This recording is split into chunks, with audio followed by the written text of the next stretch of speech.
welcome to this Bell Direct monthly update. I'm Julia Lee, an equities strategist at Bell Direct.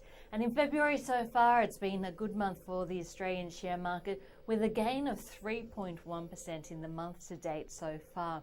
US stocks also having a good time, hitting all-time record highs this month. And it's interesting with the market refocusing in on earnings. We've seen some of those defensive sectors bouncing back quite strongly, with the consumer staple sector up by 6.6% and healthcare up by 5.6%. And this is interesting because usually in a rising market, what you see is some of these defensive sectors underperforming, but some strong earnings and some signs of turnarounds coming through from this space, really helping to lift share prices. On the flip side, another defensive sector coming under pressure, and that's the telecom sector, which is down 2.2%, and the only sector to finish in the red for the month. That's due to Telstra's half-year earnings numbers, which really missed expectations and did see the share price tumbling down.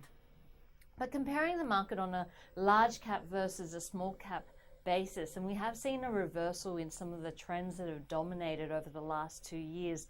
Over the last 2 years, it's really been the medium cap and the small cap stocks that have outperformed, but we have seen a reversal in fortunes with the large cap stocks outperforming since Trump won the US presidency, and we've seen that trend continuing in the month of February as well.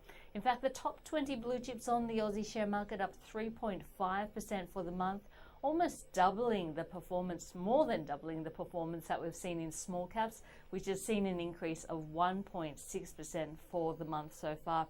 In fact, some of the shine starting to come off those small cap companies with disappointing results, seeing share prices tumbling for the likes of CSV, which is down 42% for the month to date so far.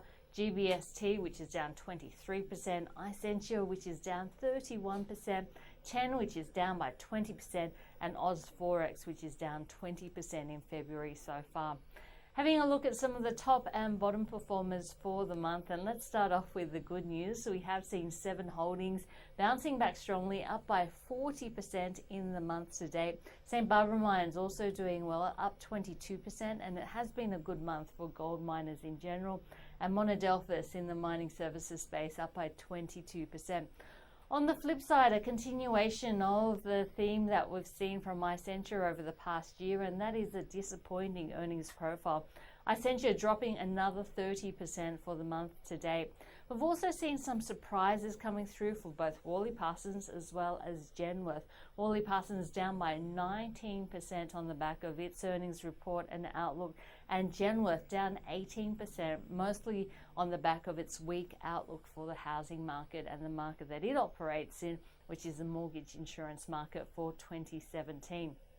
Having a look at half-year earnings season, and we're more than halfway through now, and generally it has been a good one for the Australian share market.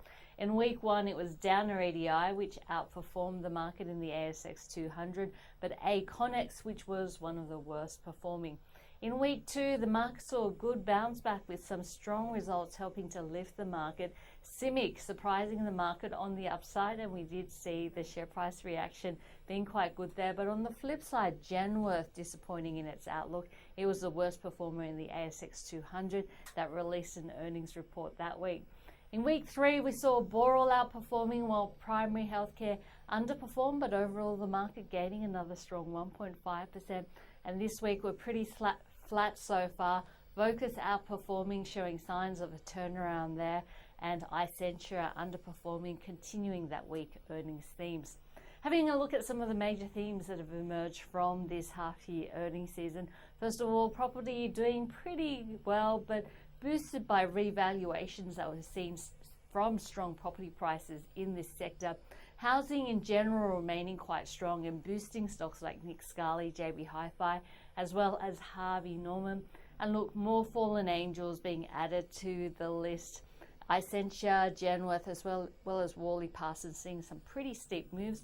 On the flip side, we have seen some of the fallen angels over the past year seeing a bit of a turnaround, and that includes stocks like Vocus, Fairfax, as well as Woolworths, which have had good share price performances.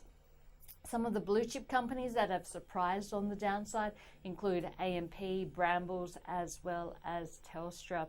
But of course, commodities is what's driving a lot of the earnings per share growth in the Australian share market. We've seen a strong rebound in profits from things like iron ore prices being up strongly, oil prices being up by 90%, and coal prices also gaining in the past year. However, a lot of this is already baked into the share prices of the material stocks, and we haven't seen a huge outperformance from material companies this earnings season. We've seen some strong dividend growth coming through though, and a turnaround in terms of profitability for a lot of these resource type companies. I guess one of the things that we have seen is that we have started to see life in the mining services space. In particular, CIMIC, Downer EDI and Monadelphous outperforming and surprising in terms of its outlook and looking like they've turned a corner. On the flip side, Worley Parsons, which is exposed to that oil and gas space, still doing it pretty tough. And finally, just ending with a one-year chart of the Australian share market, you can see that the market is near 5,800 points at the moment, which is a resistance mark for the market.